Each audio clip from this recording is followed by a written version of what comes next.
বটবৃক্ষের বীজ সর্ষের দানার থেকেও ছোট হয়, কিন্তু যখন তা নিজের রূপ ধারণ করে তখন তা বিশাল বৃক্ষের আকার ধারণ করে, যা সহস্র বছর ধরে বেঁচে থাকে, ছায়া প্রদান করে, পাখিদের আশ্রয় প্রদান করে আর দেয় পথচারীদের বিশ্রাম করার স্থান। কেন? কারণ সেই ছোট বীজ তা মাটির ভেতরে গিয়ে নিজের খোলস ত্যাগ করে। অন্ধকারে থাকে সে, যতই আলো আসুক না কেন, যতই বর্ষা আসুক না কেন, সব সহ্য করে। আর তারপরে একটা চারা গাছ অঙ্কুরিত হয়, তারপর ধীর গতিতে একটা বিশাল বৃক্ষতে পরিণত হয়। দেখুন, জীবনে কঠিন সময় আসে, এই জন্য নয় যে আপনি হার মেনে নেবেন, এই জন্য আসে যাতে আপনি ভবিষ্যৎ নির্মাণের জন্য নিজেকে তৈরি করতে পারেন। যদি কঠিন সময়ে আপনি ওই বীজের মতো দৃঢ় হয়ে থাকতে পারেন, তাহলে আপনিও একদিন সেই বিশাল বৃক্ষের মতো নিজের অস্তিত্ব গড়ে তুলতে পারবেন, যা সহস্র বছর পর্যন্ত মনে রাখা হবে। আসুন আমার সাথে ভালোবেসে বলুন, রাধা রাধা। এই ব্রহ্মাণ্ড কত বৃহৎ, তাই না? যার সম্মুখে এই পৃথিবীকেও একটা বিন্দুর মতো মনে হয়। আর এই পৃথিবীতে আমরা কে হই, আমাদের আকার কিরকম, আমাদের অস্তিত্বই বা কি? যখন আমরা এভাবে ভাবি তখন মনে হয় আমরা কিছুই নই। তা আমরা যখন কিছুই নই, তাহলে আমরা এত চিন্তা করি কেন? কি ভেবে ভয় পাই? কাকেই বা এত ভয় পাই? কে আমাদের মারতে পারে আর কেই বা আমাদের জন্ম দেবে? আত্মার আসলে না কখনো জন্ম হয় আর না কখনো মৃত্যু। আত্মা শুধুই শরীর বদল করে। আপনি, আমি, আমরা সকলে এই শরীর নয়, আমরা হলাম আত্মা, যা হলো পরম আত্মার পরম অঙ্গ। সেই জন্য মনে রাখবেন, বাইরের কোথাও দেখবেন না, নিজের অন্তরের গভীরে গিয়ে দেখুন, আত্মাকে উপলব্ধি করতে শিখুন। ক্লেশ, ভয়, চিন্তা, এই সব কিছুর থেকে নিজেকে দূরে রাখুন, তাহলেই উপলব্ধি করতে পারবেন পরমাত্মা কে। তাহলে আসুন আমার সাথে ভালোবেসে বলুন, রাধা রাধা। কর্ম এবং ফল, দেখতে গেলে এই সমস্ত ব্রহ্মাণ্ড এই দুইয়ের মাঝেই স্থির হয়ে আছে। মানুষজন কর্ম করেন ভালো ফল লাভের আশায়, আর ভালো ফল লাভের আশায় উনি এটাই ভুলে যান যে উনি যে কর্ম করছেন তা কি করছেন। আমি বলেছিলাম কর্ম করুন ফলের চিন্তা না করে, কিন্তু কি কর্ম করছেন সেই বিষয়ে ভাবাটাও অত্যন্ত আবশ্যক। নয়তো অনেক সময় আমরা এমন কর্ম করে ফেলি যা না চাইতেও বিষে পরিণত হয়, যা হয়েছে দুঃশাসনের সাথে, দুর্যোধনের সাথে, গুরু দ্রোণের সাথে। একজনের মানসিকতা উচিত ছিল না, একজনের বিবেক উচিত ছিল না, আরেকজন যে পক্ষ নির্বাচন করেছিলেন সেই পক্ষ উচিত ছিল না। আর যা কিছু ওনাদের সাথে হলো, আপনার, আমার, আমাদের সকলের সাথে তা হতে পারে। আমি বলেছিলাম কর্ম করুন, ফলের চিন্তা করবেন না, কিন্তু এই কর্মের বিষয়ে বিচার করে দেখাটাও ততটাই আবশ্যক। দেখুন, কর্ম করার উচিত প্রক্রিয়া ফলের চিন্তা না করা, কিন্তু যদি আপনার কর্ম শুভ হয় তাহলে তার ফল ও নিয়তি আপনাকেই দেবে। সর্বদা কর্ম করার সময় এটা ভাবুন যে আপনার এই কর্ম এই সংসারকে, এই সমাজকে, আপনার পরিবারকে, আপনার আশেপাশের মানুষজনকে কোন দিশায় নিয়ে যাবে। যদি এটা সবার জন্য মঙ্গলময় হয় তাহলে কর্ম করতে থাকুন। আর হ্যাঁ, নিশ্চিত রূপে ফলের চিন্তা করবেন না। আসুন আমার সাথে ভালোবেসে বলুন, রাধা রাধা। কর্ম এবং ফল, মানুষের স্বভাব হলো এটাই যে তিনি নিজের প্রত্যেক পরিশ্রমের প্রতিফল প্রার্থনা করেন। বেশিরভাগ সময় এই ফলাফলের চিন্তা করতে করতে, কল্পনা করতে করতে উনি কর্ম করতে থাকেন যে আমি এই কাজটা করলে এই ফল পাবো। সেই সব কল্পনা করতে থাকেন যা না তার হাতে আছে, না আছে অধিকার, আর না আছে নিয়ন্ত্রণ। উনি শুধু নিজের কর্ম করতে পারেন। উনি কি ফল পাবেন তা তার হাতে কখনোই নেই। তাই আপনিও শুধুমাত্র কর্ম করতে থাকুন, ফলের চিন্তা করবেন না। মনে রাখবেন, শিকড় এবং শাখা যেভাবে একে অপরের সাথে জড়িয়ে, সেইভাবেই একে অপরের সাথে জড়িয়ে কর্ম এবং ফল। যেরকম কর্ম আপনি করবেন সেরকম ফল আপনি অবশ্যই পাবেন। তাই এই ফলের আশায় কর্মের সময় কখনোই নষ্ট করবেন না, কারণ যে ব্যক্তি সময় নষ্ট করেন সময় সেই ব্যক্তিকে অবশ্যই নষ্ট করে দেয়। কর্ম করুন নিঃস্বার্থভাবে, ফলের চিন্তা করবেন না, আর আমার সাথে ভালোবেসে বলুন রাধা রাধা। সঞ্চয়। মানুষের যখন থেকে বোধবুদ্ধি হয় সঞ্চয় করতে আরম্ভ করে দেন। সঞ্চয় করতে থাকেন ভোজনের, সঞ্চয় অর্থের, সঞ্চয় শক্তির। নিজের জন্য করেন, নিজের পরিবারের জন্য করেন, নিজের স্ত্রীর জন্য করেন, সন্তানের জন্য করেন, সন্তানের জন্য সঞ্চয় করেন। সঞ্চয় করার জন্য ওনার কাছে অনেক কারণ রয়েছে, কারণ উনি এটা ভাবেন যে এই সঞ্চিত শক্তির জন্য কেউ ওনার কোনো ক্ষতি করতে পারবে না। মানুষ ভুলে যান একটা গুরুত্বপূর্ণ কথা, এই সত্য, উনি এই সংসারে খালি হাতেই এসেছিলেন, আর এখান থেকে ওনাকে খালি হাতেই যেতে হবে। যা এখানকার তা এখানেই থেকে যাবে। আর যদি কিছু ওনার সাথে যায় তা হলো ওনার কর্ম, আর কিচ্ছু নয়। তাই যদি কিছু অর্জন করতে চান তাহলে শুভ কর্ম অর্জন করুন, আত্মশক্তি অর্জন করুন, কারণ পরলোকে এটাই হবে আপনার সম্পত্তি। তাহলে কি এটা আপনি অর্জন করতে চান না? আসুন আর আমার সাথে ভালোবেসে বলুন রাধা রাধা। সদিচ্ছা। দেখতে গেলে 3 অক্ষরে তৈরি এই শব্দ, কিন্তু সমস্ত ত্রিলোক তার উপরেই আধারিত। আপনি এই সংসারে এসেছেন, তখন অবশ্যই শ্বাস নেবেন, কিন্তু তার বদলে আপনাকে কিছু তো দিতেই হবে। আপনার উপর নির্ভর করছে আপনি কি দেবেন। কি দেবেন এই সংসারকে, এই সমাজকে, নিজের পরিবারকে, আর তার বদলে কি নেবেন? যশ নাকি অপযশ?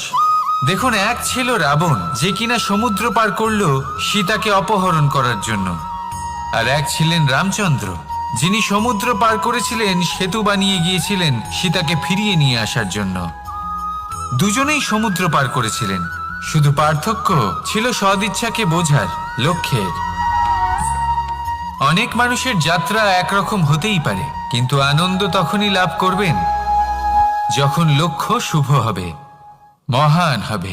এই লক্ষ্য দিয়ে এই সংসারের কল্যাণ হবে এবং মানুষের সম্মান হবে। যদি আপনার সংকল্প উচিত হয় তাহলে আপনার লক্ষ্য উচিতই হবে, নয়তো শুধুমাত্র বিনাশ হবে। আর উচিত এটাই হবে যে বিনাশের হাত থেকে যেন নিজেকে বাঁচানো যায়, কি বলেন? তাই জীবনে যে লক্ষ্য স্থির করছেন মনে রাখবেন তা যেন শুভ লক্ষ্য হয়। যদি এরকম হয় তাহলে আপনার যাত্রা, আপনার জীবন দুটোই শুভময় হবে। আসুন আর আমার সাথে ভালোবেসে বলুন রাধা রাধা। পরিবর্তন এই সংসারের শাশ্বত নিয়ম। কোনো রাজা নেই যিনি চিরকাল রাজা থাকেন, কোনো ধনী ব্যক্তি নেই যিনি চিরকাল ধনী থাকবেন। এই সংসারে সূর্যের স্থান নেওয়ার জন্য চন্দ্রিমার আগমন ঘটে। কোন স্থান যাকে পতিত বলা হয়েছিল সেখানে মহল তৈরি হয়েছে। কোন স্থান যাকে আজ মলিন বলা হয়েছে কাল সেখানে মন্দিরও স্থাপন হতে পারে। কোনো ঋতু চিরকালের জন্য থাকে না, কখনো সময় চিরকাল একরকম থাকে না। আজ যে আপনার কাছে রয়েছে কাল অন্য কারোর ছিল, আজ যে আপনার কাছে রয়েছে কাল তা অন্য কারোর কাছে চলে যাবে। আপনার সাথে কিছু থাকলে তা হলো আপনার কর্ম, কিন্তু সেই কর্মের পরিণামও আপনার নয়। আপনি শুধু কর্ম করুন, বাকি সবকিছুই পরিবর্তনশীল। কিন্তু সেই পরিবর্তনকে দেখে ভয় পাওয়ার প্রয়োজন নেই, তাকে স্বাগত জানান। যদি আপনি হাসি মুখে সেই পরিবর্তনকে স্বাগত জানান তাহলে এই পরিবর্তনও হাসি মুখে আপনার সাথে থাকবে।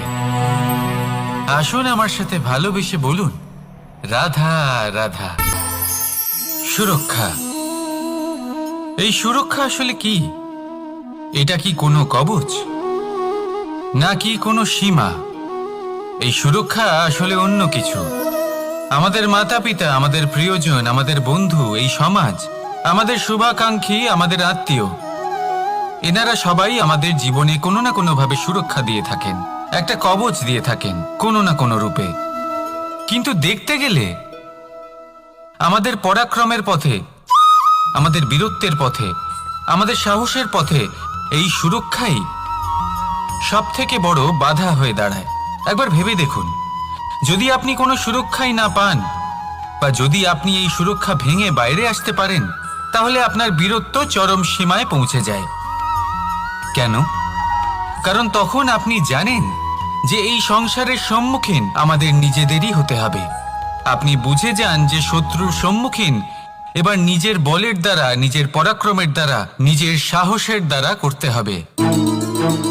আর তখন আমাদের মনের মধ্যে এই শক্তি জাগ্রত হয়। এই শক্তি অন্তরেই বসবাস করে। শুধু এটা চিনে নিতে হবে, একে জাগ্রত করতে হবে। আর এটা সুরক্ষা ভেঙে যাওয়ার পরেই সম্ভব হয়। আর যারা নিজের শক্তি সম্পর্কে জানেন,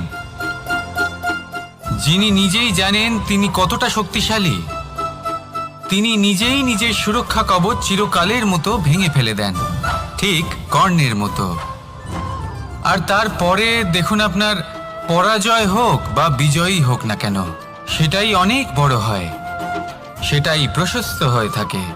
সেই জন্য ত্যাগ করুন নিজের ভয়কে, নিজের আশেপাশের এই সুরক্ষা চক্রকে ভেঙে ফেলুন, আর সম্মুখীন হন এই সংসারের নিজের শত্রুর সম্মুখীন হন। পরাক্রমের এই অঙ্কুর, তা অঙ্কুরিত হওয়ার জন্য বীজের উপরের এই কবচ, এটা ভেঙে যাওয়া অতি আবশ্যক। আসুন আমার সাথে ভালোবেসে বলুন, রাধা রাধা। যখন আমরা হাঁটতে থাকি আর আমাদের পায়ে কাঁটা বিঁধে যায়, তখন মুখ দিয়ে আহ বেরিয়ে আসে, কান্না চলে আসে, আর অনেক সময় অভিশাপও বেরিয়ে আসে। কিন্তু আমরা কি কখনো এটা এইভাবে দেখেছি, এইভাবে ভেবেছি যে আমরা যে পথে চলেছি সেই পথে কাঁটা বিঁধেছে, নাকি আমরা সেই পথ নির্বাচন করেছি যাতে শুধুই কাঁটা রয়েছে? নাকি আমরা এভাবে ভেবে দেখেছি যে এই কাঁটা আমাদের কষ্ট দিতে এসেছে, নাকি এটা আমরাই বিছিয়ে রেখেছিলাম? সাবধান থাকা উচিত ছিল, কারণ কাঁটা বিঁধলে যন্ত্রণা হবে, চিৎকার করে ফেলতে পারি, মুখ থেকে অভিশাপও বেরিয়ে আসতে পারে। কিন্তু এই অভিশাপ শুধুমাত্র আমাদের তরফ থেকে অভিশাপ হয়, সামনের ব্যক্তিটির ওপরও নির্ভর করে। এবার সেই ব্যক্তি যদি এমন হয় যে ফুল আর কাঁটা এই দুই সমানভাবে গ্রহণ করতে পারে, তার কাছে অভিশাপও বরদানে পরিণত হয়। শেষ পর্যন্ত ব্যাপারটা দাঁড়ায় ভাবনা, চিন্তা, দৃষ্টিভঙ্গির ওপর। কারণ আপনার এই ভাবনাই সত্যি হয়ে সামনে আসে। সেই জন্য এই ভাবনা, চিন্তা, মানসিকতাকে গুরুত্ব সহকারে দেখবেন। এই বিবেচনা নিয়ে বিবেচনা করতে শিখুন। আমার কথার অর্থ হলো যে জীবনে যখন এরকম কিছু একটা ঘটবে, তখন ভেবে দেখুন যে এরকম কেন হলো। আপনি কি এমন কোনো কর্ম করেছিলেন যার কর্মফল এটা? এমন কোনো কাজ যা অনুচিত ছিল, অসত্য ছিল, যা অভদ্রতার কারণ ছিল? ভেবে দেখা প্রয়োজন। দেখুন, ইচ্ছে হলো আপনার যে আপনি কি করতে চান, ভাবনা আপনার, সত্য আপনার, জীবন আপনার, সিদ্ধান্ত আপনার। আসুন আর আমার সাথে ভালোবেসে বলুন, রাধা রাধা। সময়, এই সময় আসলে কি? এই সময় একটা সরল রেখা তো কখনোই নয়। সময় হলো একটা চক্র, যেখানে এর আদি সেখানেই হলো এর অন্ত, আর যেখানে তা শেষ হয় সেখান থেকেই তার শুরু হয়। এই সময় একটা অত্যন্ত বিচিত্র চিন্তা, বিচিত্র ভাবনা, এ একটা বিচিত্র বস্তু যা কেউ বুঝতে পারেন না। এই সময়ের লীলা, এর কোনো প্রমাণ নেই, কোনো জ্ঞান নেই, কোনো পরিমাপ নেই। শুধু এটুকু আমরা জানতে পারি, যেখানে শেষ হবে সেখান থেকে একটা নতুন সূচনাও হবে। যা আজ আপনার কাছে আছে, কাল অন্য কারোর কাছে যাবে, তারপরে তার কাছ থেকেও অন্য কারোর কাছে যাবে, তারপরে তার থেকেও ছিনিয়ে নেওয়া হবে। এই নিয়তির একজনের কাছ থেকে অন্যজনের কাছে আদান প্রদানের এই সময় হলো আপনার সময়। এই সময়ের সদ্ব্যবহার করুন, এই সময়কে বাঁচুন। আপনাকে শুধু এটাই সুনিশ্চিত করতে হবে যে আপনি কোন পক্ষে আছেন। আর সত্যি বলতে কি, আপনার জীবনের পরিণাম নির্ভর করে আপনার নির্বাচনের ওপর। আপনি কোন পক্ষ নির্বাচন করছেন। তাহলে মনে রাখবেন, জীবনে সেই পক্ষই নির্বাচন করবেন যা চয়ন করার পরে আপনি সুখ অনুভব করবেন, আপনি সন্তোষ লাভ করবেন, প্রসন্নতা লাভ করবেন। আর আমি এটাই সুনিশ্চিত করব যে এই পক্ষ যেন শান্তির পক্ষ হয়, এই পক্ষই যেন প্রেমের পক্ষ হয়। তাহলে চিন্তা করবেন না, আর আসুন আমার সাথে ভালোবেসে বলুন, রাধা রাধা। দৃষ্টি আর দৃষ্টিভঙ্গি, এই সমগ্র লীলা হলো এই দুইয়ের। বিচিত্র হতে পারে, কিন্তু এটাই সত্যি। এবার আপনাকে একটা উদাহরণ দিয়ে বোঝাই।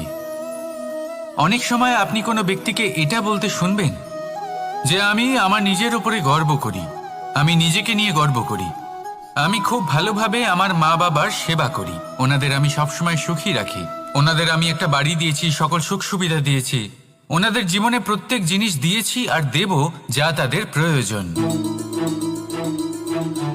এবার আমাকে বলুন যে আপনি কে হন। আপনি হলেন সেই বীজ যা আপনার মাতা পিতা রোপণ করেছেন। আপনার মা বাবাই আপনাকে এই সংসারে জন্ম দিয়েছেন। এবার এইসব কথার কি তাৎপর্য?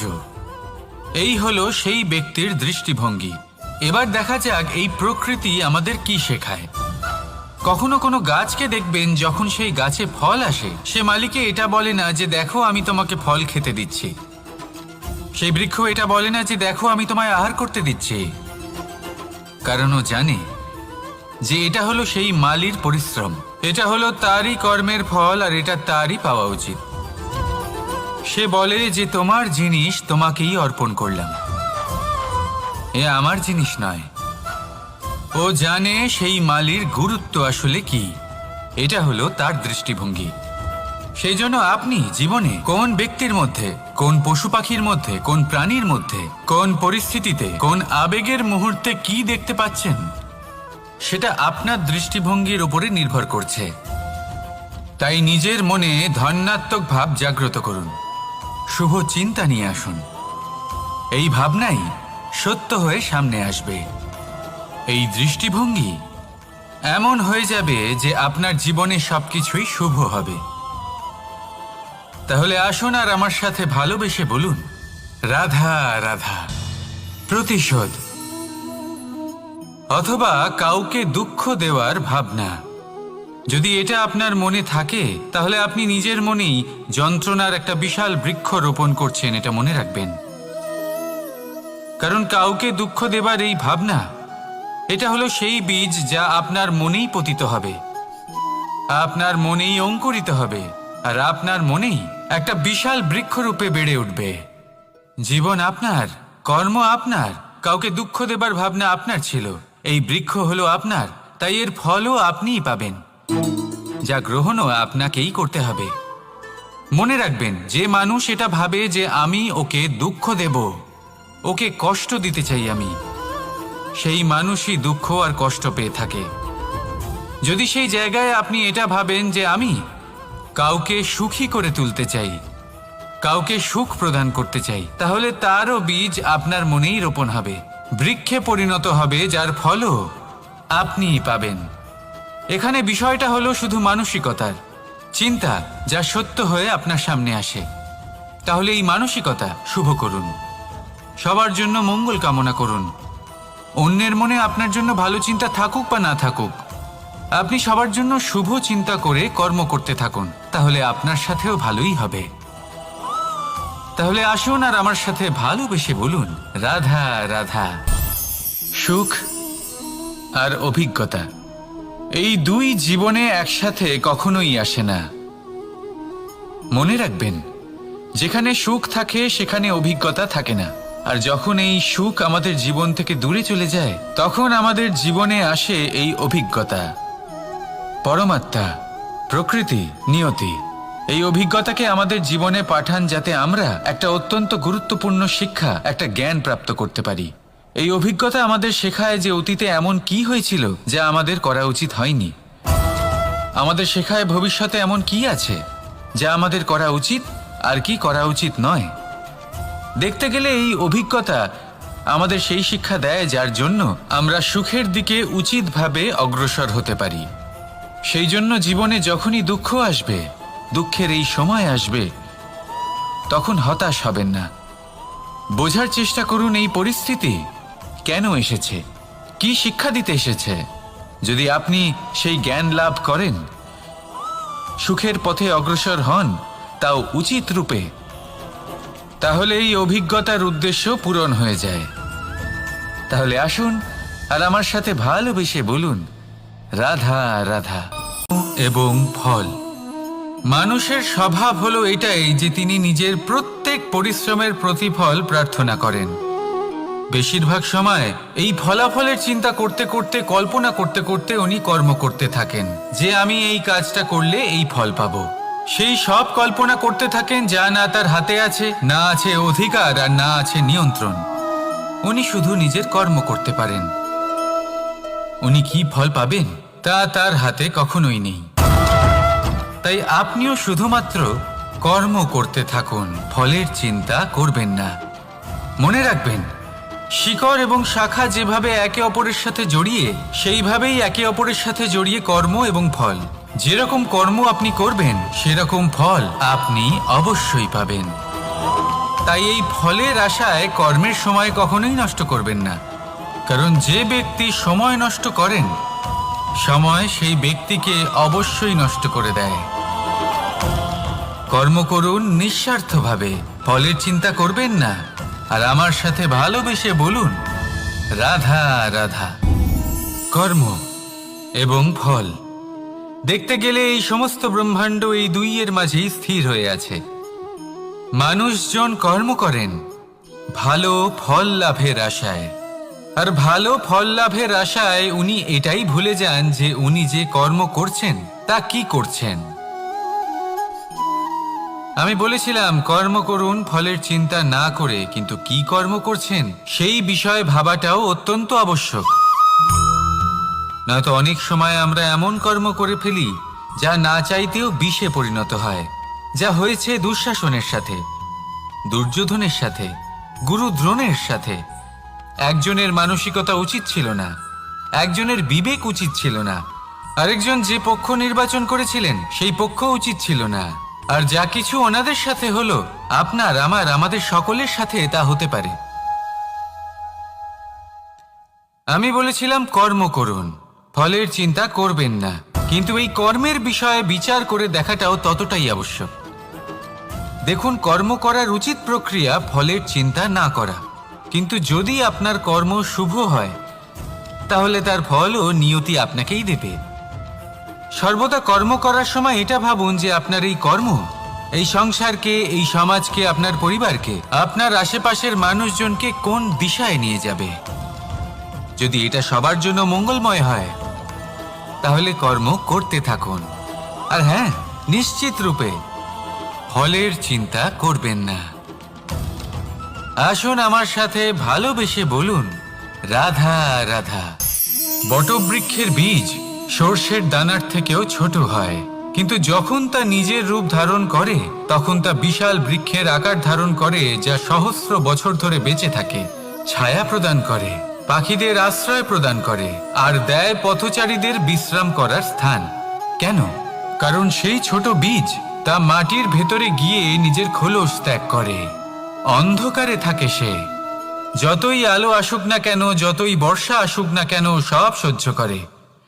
আর তারপরে একটা চারা গাছ অঙ্কুরিত হয়, তারপর ধীর গতিতে একটা বিশাল বৃক্ষতে পরিণত হয়। দেখুন, জীবনে কঠিন সময় আসে, এই জন্য নয় যে আপনি হার মেনে নেবেন, এই জন্য আসে যাতে আপনি ভবিষ্যৎ নির্মাণের জন্য নিজেকে তৈরি করতে পারেন। যদি কঠিন সময়ে আপনি ওই বীজের মতো দৃঢ় হয়ে থাকতে পারেন, তাহলে আপনিও একদিন সেই বিশাল বৃক্ষের মতো নিজের অস্তিত্ব গড়ে তুলতে পারবেন, যা সহস্র বছর পর্যন্ত মনে রাখা হবে।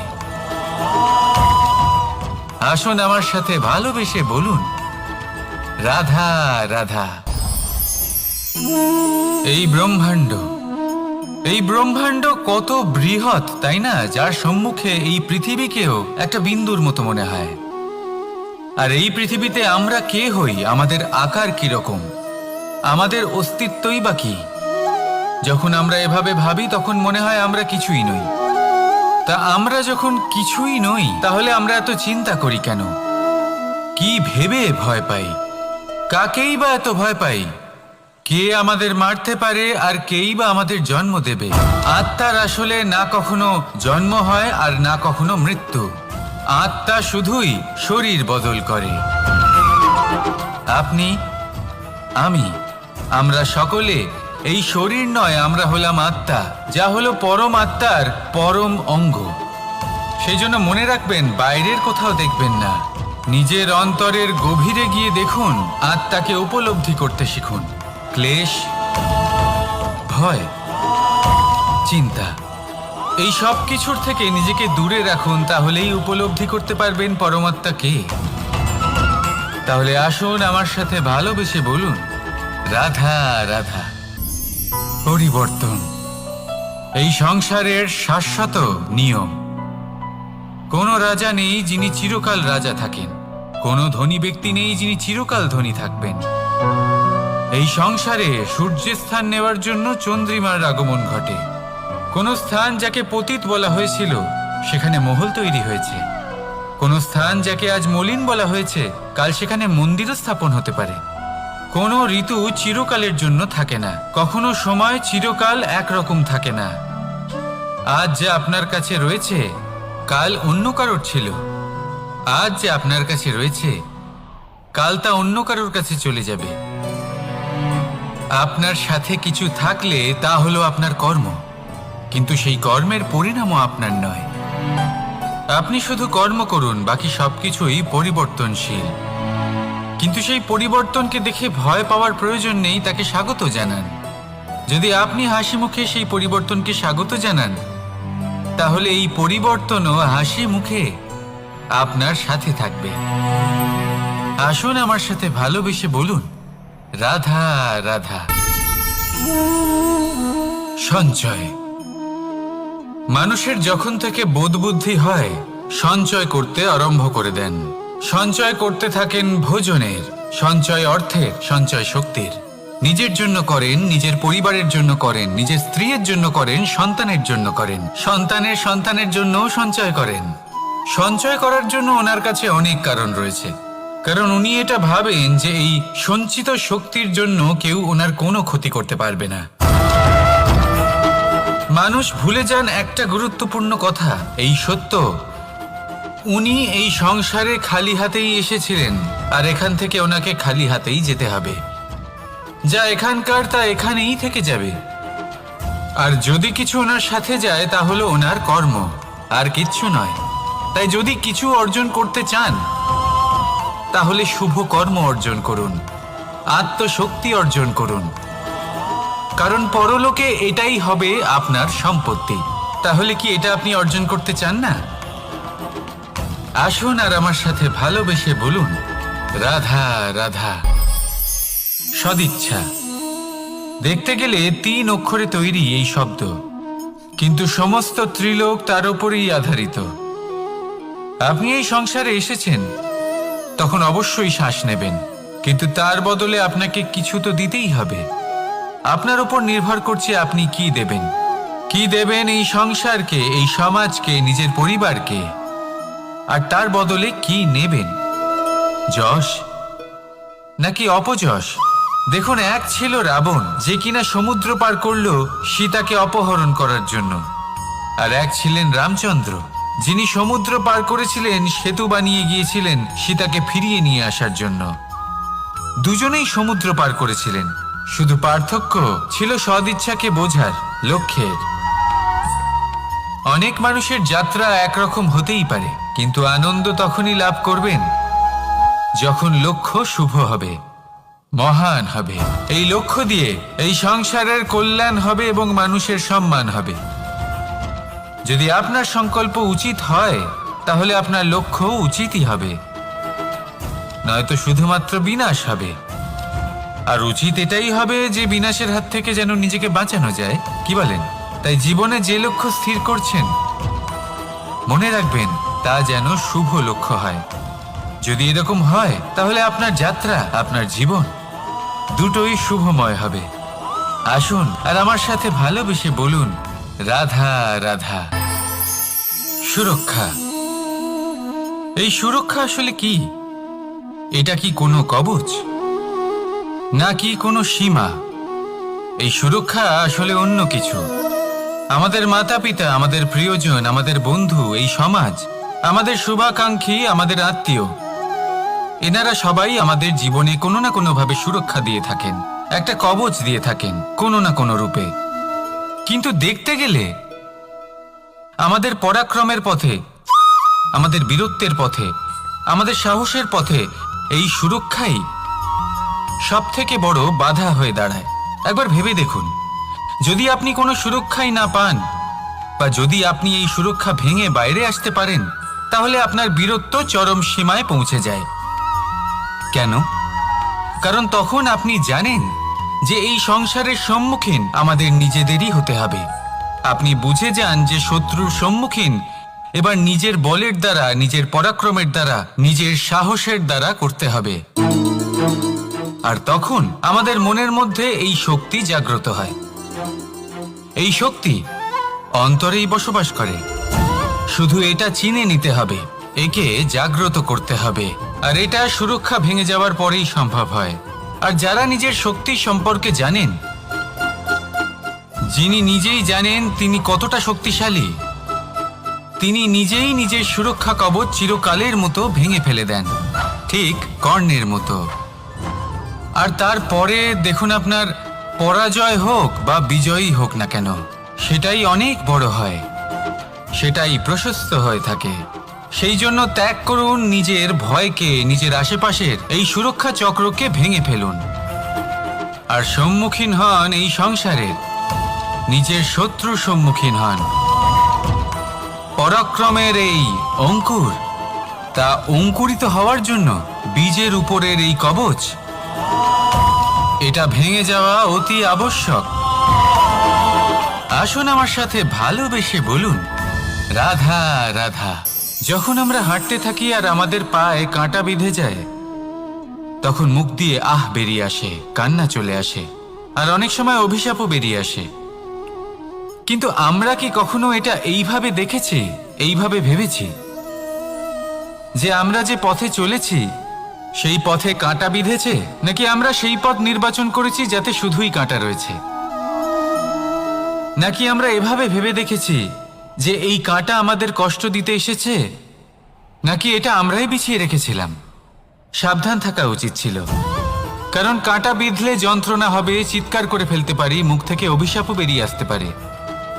কিন্তু এই অভিশাপ শুধুমাত্র আমাদের তরফ থেকে অভিশাপ হয়, সামনের ব্যক্তিটির ওপরও নির্ভর করে।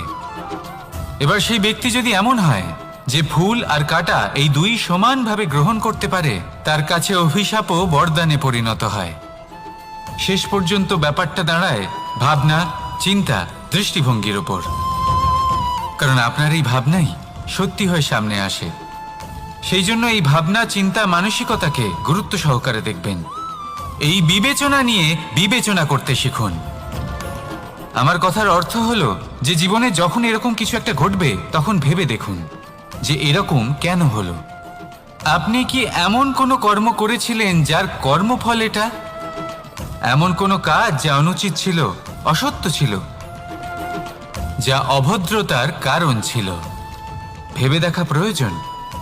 দেখুন, ইচ্ছে হলো আপনার যে আপনি কি করতে চান, ভাবনা আপনার, সত্য আপনার, জীবন আপনার, সিদ্ধান্ত আপনার।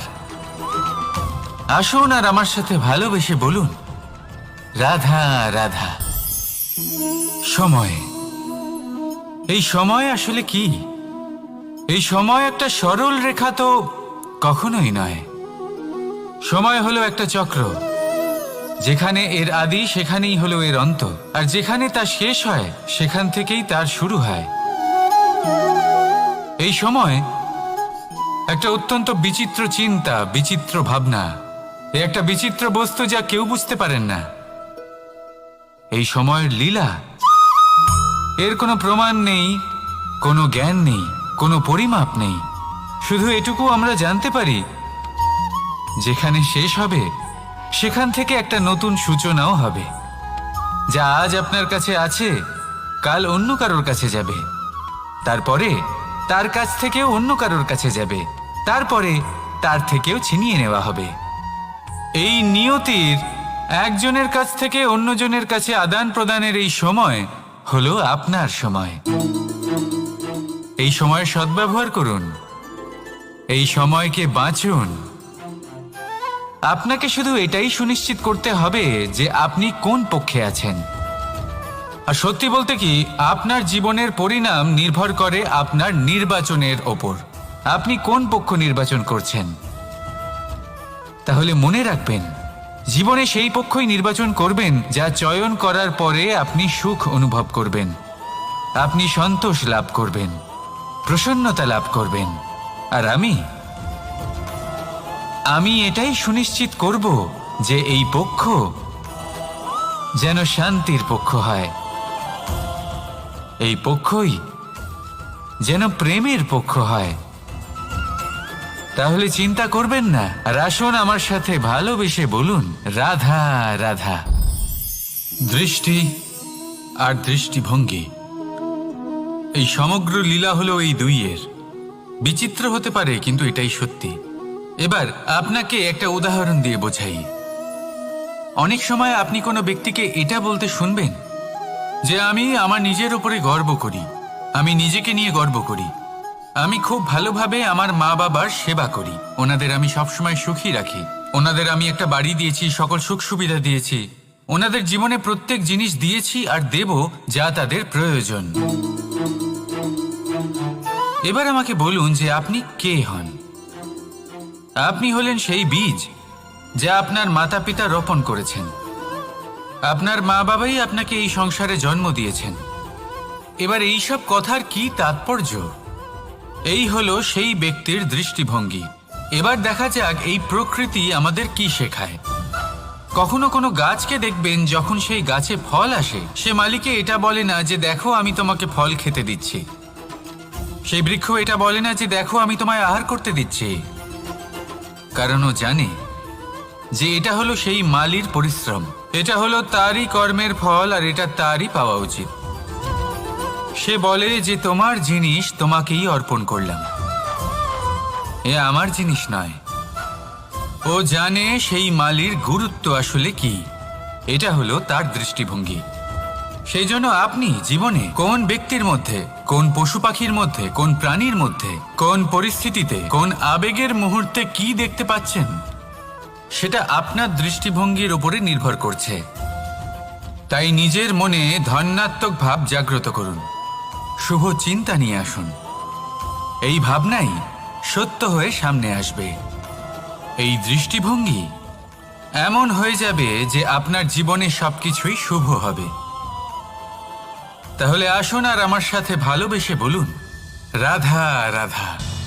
প্রতিশোধ অথবা কাউকে দুঃখ দেওয়ার ভাবনা, যদি এটা আপনার মনে থাকে, তাহলে আপনি নিজের মনেই যন্ত্রণার একটা বিশাল বৃক্ষ রোপণ করছেন, এটা মনে রাখবেন। কারণ কাউকে দুঃখ দেবার এই ভাবনা, এটা হলো সেই বীজ যা আপনার মনেই পতিত হবে, আপনার মনেই অঙ্কুরিত হবে, আর আপনার মনেই একটা বিশাল বৃক্ষরূপে বেড়ে উঠবে।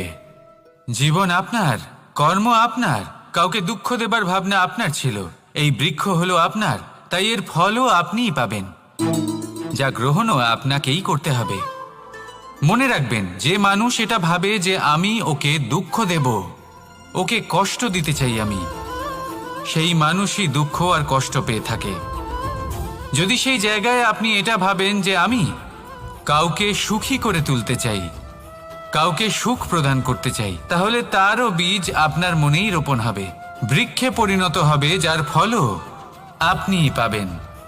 এখানে বিষয়টা হলো শুধু মানসিকতার চিন্তা, যা সত্য হয়ে আপনার সামনে আসে। তাহলে এই মানসিকতা শুভ করুন, সবার জন্য মঙ্গল কামনা করুন। অন্যের মনে আপনার জন্য ভালো চিন্তা থাকুক বা না থাকুক, আপনি সবার জন্য শুভ চিন্তা করে কর্ম করতে থাকুন, তাহলে আপনার সাথেও ভালোই হবে। তাহলে আসুন আর আমার সাথে ভালোবেসে বলুন, রাধা।